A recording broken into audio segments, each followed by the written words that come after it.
গল্পটা যেন আগের ম্যাচেরই পুনরাবৃত্তি। সিলেট আন্তর্জাতিক ক্রিকেট স্টেডিয়ামে গ্যালারি ভর্তি দর্শক। টসে জিতে বাংলাদেশের অধিনায়ক লিটন দাসের ফিল্ডিং নেয়া, তারপর বোলিংয়ে নেদারল্যান্ডসকে চাপে ফেলে সহজে রান তাড়া করে ফেলা।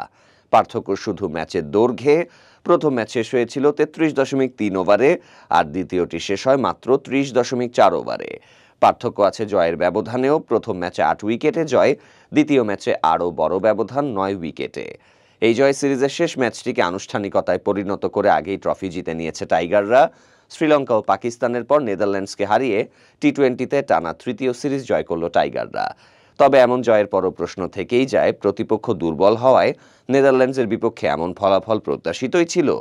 এশিয়া কাপের মাত্র এক সপ্তাহ আগে এই সিরিজে মূল লক্ষ্য হওয়ার কথা ব্যক্তিগত পারফরমেন্স যাচাই করা। ক্রিকেটাররা নিজেদের ভূমিকা কতটা সফলভাবে পালন করছেন সেটাই ছিল আলোচনার বিষয়। দ্বিতীয় ম্যাচেও বাংলাদেশি খেলোয়াড়রা সেই পরীক্ষায় পাশমার্কই পেয়ে গেছেন। বিশেষ করে একাদশে জায়গা পাওয়া দুই ক্রিকেটার তানজিম হাসান ও নাসুম আহমেদের পারফরমেন্স বাড়তি তৃপ্তি এনে দিয়েছে। নাসুম 3 উইকেট নিয়ে হয়েছেন ম্যাচ সেরা, আর তানজিম 3 ওভারে 16 রানে নিয়েছেন 1 উইকেট। বড় টুর্নামেন্টের আগে নতুনদের পারফরমেন্স যাচাই করাই আসলে এই সিরিজ আয়োজনের অন্যতম কারণ ছিল। তবুও প্রশ্ন উঠেছে, কেন টানা 2 ম্যাচেই টসে জিতে ব্যাটিংয়ের পরিবর্তে ফিল্ডিং নেওয়া হলো? ব্যাটসম্যানদের পরখ করে নেওয়ার সুযোগ এভাবে হারালো বাংলাদেশ।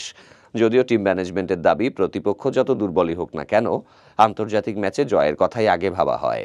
তবে ভেতরের উদ্দেশ্য আসলে এশিয়া কাপের আগে জোরদার প্রস্তুতি ছিল বলেই ধারণা। দ্বিতীয় ম্যাচে নেদারল্যান্ডস ব্যাট হাতে ভালো শুরু করার ইঙ্গিত দিয়েছিল।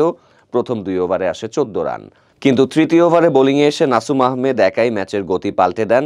পরপর 2 বলে ম্যাক্সো ডাউড ও তেজা নিদামানারুকে ফিরিয়ে হ্যাট্রিকের সম্ভাবনা জাগান তিনি। যদিও অধিনায়ক স্কট এডওয়ার্ডস সেটি হতে দেননি, কিন্তু তিনিও টিকতে পারেননি বেশিক্ষণ।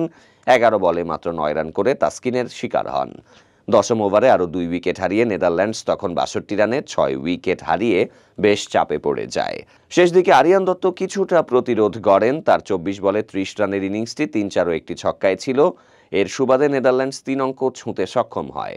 তবে 17.3 ওভারে 103 রানে গুটিয়ে যায় ডাচরা। অল্প রান তাড়ায় নেমে বাংলাদেশের লক্ষ্য ছিল যত দ্রুত সম্ভব ম্যাচ শেষ করা। তানজিদ হাসান ও পারভেজ হোসেনের উদ্বোধনী জুটি দিয়েছে 40 রান। 21 বলে 23 করে আউট হওয়ার আগে পারভেজ নিজের নামে তুলেছেন নতুন রেকর্ডে। এক ক্যালেন্ডার বছরে বাংলাদেশের ব্যাটসম্যান হিসেবে সবচেয়ে বেশি ছক্কা মারার কীর্তি গড়েছেন তিনি। পরে তার সঙ্গী তানজিদ হাসান সেই রেকর্ডকেও ছাড়িয়ে যান। তানজিদ করেছেন অসাধারণ হাফ সেঞ্চুরি, 40 বলে অপরাজিত 54। তাকে সঙ্গ দিয়ে অধিনায়ক লিটন দাস খেলেছেন 18 বলে অপরাজিত 18 রানের ইনিংস। দুজনের ব্যাটে ভর করেই 9 উইকেটের জয় পায় বাংলাদেশ।